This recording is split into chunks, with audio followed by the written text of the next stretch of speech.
యేసు ప్రభువారి రెండవ రాకడ గురించి మనము కొన్ని సంగతులు నేర్చుకోవటానికి ఆరంభించున్నాం. ఈనాటి దినాన the prophecy of his second coming, ఆయన రెండవ రాకడ యొక్క ప్రవచనాన్ని గురించి కొన్ని సంగతులు పరిగెరుకున్నాం.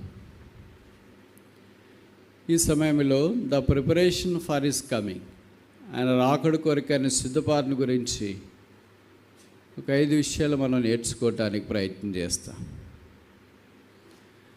ఎవరు ఆయన రాకళ్ళు ఎత్తుబడేవారు? సిద్ధంగా ఉండడం అంటే ఏంటి? సిద్ధంగా ఉన్నామనుకొని సిద్ధంగా లేకపోతున్నాం. అది ఎలాగూ? బయటికి బాగానే ఉన్నాం, సిద్ధంగా ఉన్నాం కదా, ఇంకేంటి అని అనుకుంటాం. కానీ అది సరిపోదని వాక్యం మనకు జ్ఞాపకం చేస్తుంది. మొదటిది యాకోబు 2:26, జేమ్స్ చాప్టర్ 2:26. ప్రాణము లేని శరీరం ఎలాగ మృతమో అలాగే క్రియలు లేని విశ్వాసము లేని అనే మాటను గురించి చూస్తాం.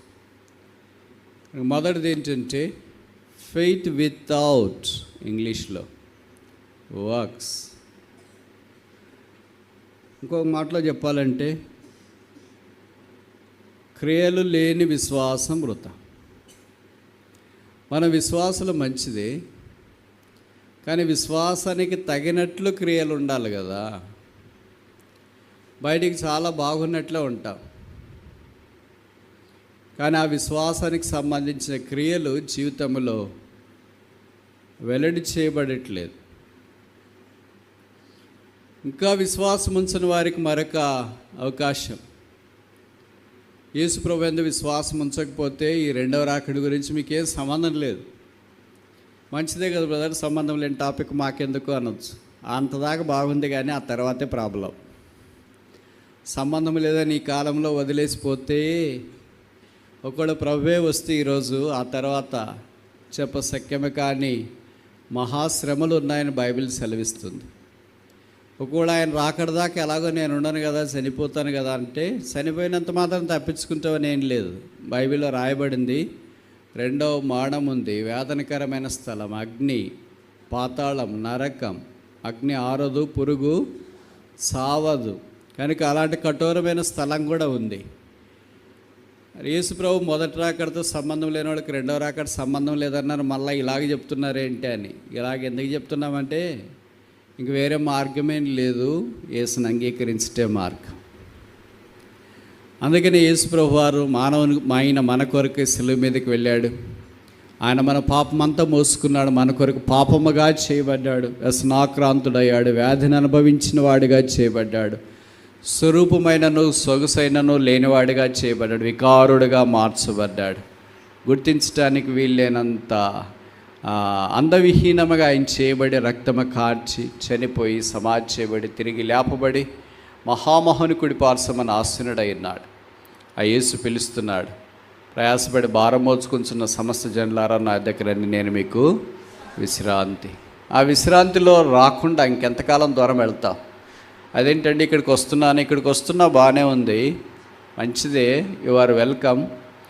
అయితే ఇక్కడికి వచ్చినంత మాత్రాన పరలోక రాజ్యానికి వెళ్తామని గ్యారంటీ లేదు.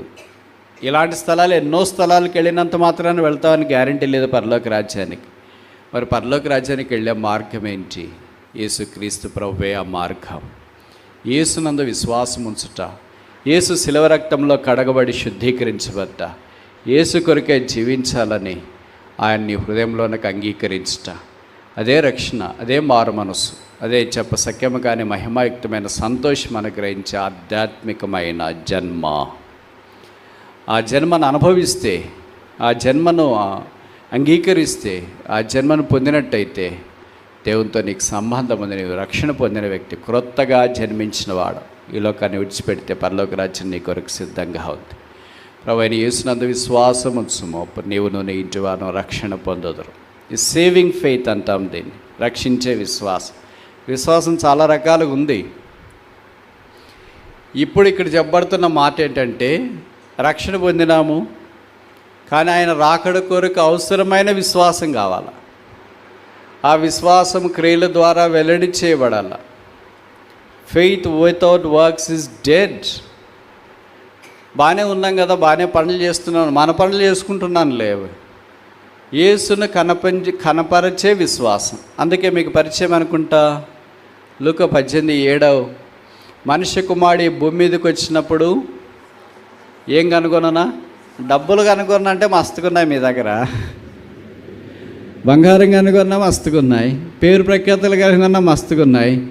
అది కాదు ఇక్కడ చెప్పింది. Shall the man of God find faith. ఈ భూమి మీదకి వచ్చినప్పుడు ఆయన విశ్వాసము కనుగొన్నా.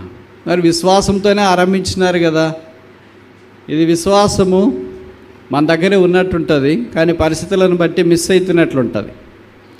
మనలో చాలామందికి పరిచయం కదా, మీ రక్షణ పొందినప్పుడు చాలా మంచి విశ్వాసం ఉంది, ప్రభు ఏమైనా చేయనా అని అనుకున్నారు. రోజులు గడిచే కొలది ఇప్పుడు అలాగ అనుకోవట్లేదు. ప్రభు ఇదే చెయ్యి. 10th క్లాస్ పాస్ అయితే చాలా అనుకున్నారు, పాస్ అయిన తర్వాత ఇంటర్మీడియట్ సీట్ వస్తే చాలా అనుకున్నారు. ఇప్పుడు అంతటితో సరిపోవట్లేదు. ఏం కావాలా? నీట్, ఎంసెట్. పోనీ అది వచ్చిన తర్వాత అంతటితో ఇంక చాలా అనుకోవట్లే. అంటే చాలా అనుకోమని నేను చెప్పట్లేదు, ఇప్పుడు ఆ విశ్వాసం ఉండట్లేదు కదా. ఇప్పుడు మాలాంటి వాళ్ళ దగ్గరికి వచ్చి చెప్తారు, బ్రదర్ నీట్ పాస్ అయ్యేమో మంచి కాలేజీలో సీట్ వచ్చేటట్లు ప్రార్థన చేయండి, చేస్తాం. సీట్ వచ్చిన తర్వాత అందరితో ఆగిపోవట్లేదు. ప్రతిదానికి ఇంక విశ్వాసం. ఇప్పుడు మేము చెప్పామనుకోండి, 10th క్లాస్లో ప్రభు సాయం చేశాడు కదా బ్రదర్, అప్పుడు వేరు ఇప్పుడు వేరు బ్రదర్. ఇంటర్మీడియట్లో సాయం చేశాడు కదా, అప్పుడు పోటీ ఇప్పుడు పోటీ వేరు బ్రదర్. నీట్లో సాయం చేశాడు, అది వేరు ఇది వేరు బ్రదర్. ప్రతిదానికి మనం చెప్తూనే ఉంటాం ఎక్స్క్యూజెస్. దిస్ ఆల్ ట్రూ, ఇవన్నీ వాస్తవాలే కావచ్చు. అయితే అప్పుడు దేవుడు ఇప్పుడు దేవుడు మారలేదు. మనం మారాం. వయసును బట్టి, పరిస్థితులను బట్టి, రకరకాల దాన్ని బట్టి మనం మారాం. మలాక్ 3:6 భక్సింగ్ గారికి చాలా ఇష్టమైన మాట, యెహోవానైన నేను మార్పు లేని వాడను గనుక యాకోబు సంతతి అయిన మీరు లయము కాలేదు. God doesn't change. ఆయన మారడు, మనం మారుతాం. మన పరిస్థితులను బట్టి మనం ఆలోచిస్తాం. పోటీ ఎక్కువ ఉంది అనుకుంటాం, ఇది కష్టం అనుకుంటాం, ఇది వీలు కాదు అనుకుంటాం, దిస్ ఇంపాసిబుల్ అనుకుంటాం. There is nothing impossible to God. దేవునికి అసాధ్యమైనది ఏమీ లేదు. Mark 10:27 with God all things are possible. దేవుడికి సమస్తము సాధ్యం. అబ్రహాం యొక్క విశ్వాసాన్ని గురించి భక్తుడు అపోస్తలుడైన పౌలు రోమపత్రికలో రాస్తూ, ఎలాగూ మృతతుల్యమైన శరీరంలో నుండి దేవుడు కుమారుని ఇచ్చిన తర్వాత ఆ కుమారుని బలిగా అర్పించడానికి సిద్ధపడ్డాడు. రోమా 4వ అధ్యాయం అంతా దాని గురించి రాసినాడు. It's illustrious description of the work of faith. విశ్వాసం యొక్క క్రియను గురించిన అమోఘమైన వివరణ ఒక అధ్యాయం అంతా రాశారు. ఒక క్రియను గురించి రాయటానికి ఒక అధ్యాయం అయితే, అబ్రహాం చేసిన క్రియలన్నీ గురించి రాయాలంటే ఎన్ని అధ్యాయాలు కావాలా? మన సంగతి ఏంటి? మనకి ఏమైనా క్రియలు ఉన్నాయి ఉంటే కదా రాయటానికి. విశ్వాసం ఉంది కానీ విశ్వాసం తగిన క్రియలు కనిపించాలి కదా. మన విశ్వాసము కార్యసిద్ధిగా నిలబడే పరిస్థితులు వచ్చినప్పుడు మనం దాన్ని కోల్పోయినట్లు అనిపిస్తుంది. ప్రభువుల దగ్గరికి వచ్చినప్పుడు ఎన్నిసార్లు ప్రభు మీద మనం అవిశ్వాసంతో ఉన్నాం. అందుకే ప్రభు శిష్యుల్లే గద్దించినాడు, అల్ప విశ్వాసులారా, అవిశ్వాసులారా, మీతో నేను ఎంతకాలం ఉండాలా? మీకేంటి అర్థం కావట్లేదు చెప్తే? ఎందుకు అలా ఉండిపోయారు? నమ్మట్లేదు ఏంటి? నేను ఇది చేయగలను నమ్ముతున్నారా? యేసుప్రభు వారి శిష్యులను అడిగిన ప్రశ్న ఇది. ఆ ప్రశ్న ఇప్పుడు మనకు కూడా అంటున్నాడు ప్రభు, do you believe that I am able to do this? నేను చేయగలను నమ్ముతున్నారా? Yes or no? ప్రభు ఈ మాట, ఈ ప్రశ్న మనకే వేస్తే మన దగ్గర నుండి జవాబు ఏంటి? అవునా కాదా? మీరు చెప్తారా, నేను చెప్పాలా? అవునా కాదా? ఈరోజు ఒక్కరోజు భరించండి. Yes or no? Yes, very good. మీరంతా చాలా గొప్పవాళ్ళు, విశ్వాస వీరులు. మన దగ్గరికి వస్తే ఏమంటే 50-50 ప్రభావం. నమ్మాలని అనుకుంటాం కానీ కొన్నిసార్లు పరిస్థితులన్నీ ప్రతికూలంగా ఉన్నాయే. నమ్ముతున్నాం కానీ పరిస్థితులన్నీ ప్రతికూలంగా ఉండేటప్పటికి అపనమ్మకం లేకుండా పోతుంది. అందుకే ఒక వ్యక్తి యేసుప్రభు దగ్గరికి వచ్చినాడు. నేను చేయగలను నమ్ముతున్నావా? ఇది నమ్ముతావా? నమ్ముటి నీ వలన అయితే నమ్మవానికి సమస్తము సాధ్యమే. ఇప్పుడు వాడు అన్నాడు, ప్రభు అపనమ్మకం లేకుండా నాకు సహాయం. నమ్మిక కూడా ప్రభే పుట్టిస్తాడు, విశ్వాసం కూడా ప్రభే ఇస్తాడు. మరి విశ్వాసం ఎలాగొస్తుంది? పౌలు రోమాలో రాస్తూ, వినుట వలన విశ్వాసం కలుగును. వినుట క్రీస్తుని గురించి, దేవుని యొక్క మాట. అందుకే వాక్యం వినండి వినండి వినండి అని ఎందుకు చెప్తామంటే, మేము చాలా బాగా చెప్తామని కాదు. మన అరకొర విశ్వాసము అది పూర్తిగా ఎక్స్టింగ్విష్ కాకుండా, ఆరిపోకుండా కొంతైనా అక్కడక్కడ మెరుస్తూ ఉంటే మంచిది అని. మొదటి ప్రశ్న, ఎన్నిసార్లు మన విశ్వాసానికి తగిన క్రియలు చూపించలేకపోయాం? ఒక విశ్వాసాన్ని పేరు ఉంటుంది కానీ ఆ జీవితం అలాగుండదే. మనమేమనుకుంటా, ఇది మంది కాదు అనుకుంటాం. అలాగని దారముడు పోయేవన్నీ మీరు మోసుకోమని చెప్పట్లేదు. హెర్క్యులస్ మాదిరి మొయ్యలేనంత బరువు మోసుకోండి అని చెప్పట్లే. మన దగ్గరికి ప్రభు ఏదైనా ఇచ్చినప్పుడు, మనం చేయగలిగిన సహాయం చేయాల్సి వచ్చినప్పుడు మనం చేయటానికి నిరాకరించడానికి ప్రయత్నం చేయొద్దు. మీరు రైతులే కావచ్చు, చదువుకునే వారే కావచ్చు, ఉద్యోగస్తులే కావచ్చు, ప్రభు మిమ్మల్ని ఏర్పాటు చేసుకున్న వారే కావచ్చు. నాకు తెలిసి మా దగ్గర ఒక అంకుల్ ఉండేవాడు, ఆయన జాయింట్ కలెక్టర్. చాలా ఆత్మీయుడు. ఎంత ఆత్మీయుడు అంటే అలాంటి వాళ్ళు చాలా అరుదుగా కనిపిస్తారు. మామూలుగా మనకు ఉద్యోగం ఉంటే బైబిల్ పరిచయం ఉండదు, బైబిల్ పరిచయం ఉంటే అది ఉండదు. రెండు ఉండే చాలా అరుదుగా ఉంటారు ఎవరో మీలాంటి భక్తులకి. ఆయన బైబిల్ అంతా ఆదికాండం నుండి ప్రకటన గ్రంథం దాకా ఎంత చదివేసినాడు. బైబిల్ వాక్యం చెప్పగలడు. యవనస్తులకి, స్త్రీలకు, పురుషులకు, పిల్లలకు, పాటలు పాడగల, కంజరు, బయట అన్నీ చేయగలడు. దేవుడు ఆయనకి అంత తలాంత ఇచ్చినాడు. అలాగే ఉద్యోగం కూడా ఇచ్చినాడు. నేను మీకు తెలుసు కదా, ఆ హోదా రెవెన్యూ డిపార్ట్మెంట్ అంటే చాలా టఫ్. మేము చదువుకునేటప్పుడు ఆయన చెప్పినాడు, బ్రదర్ అంటే ఈ మాట ఏమనుకోవద్దని చెప్పకూడదేమో, ఆ డిపార్ట్మెంట్ చాలా కష్టము, దీంట్లోకి ట్రై చేయొద్దండి అని చెప్పేవాడు. మా నాన్న కూడా అదే డిపార్ట్మెంట్లో పనిచేసినాడు. Very very tough department. Tough.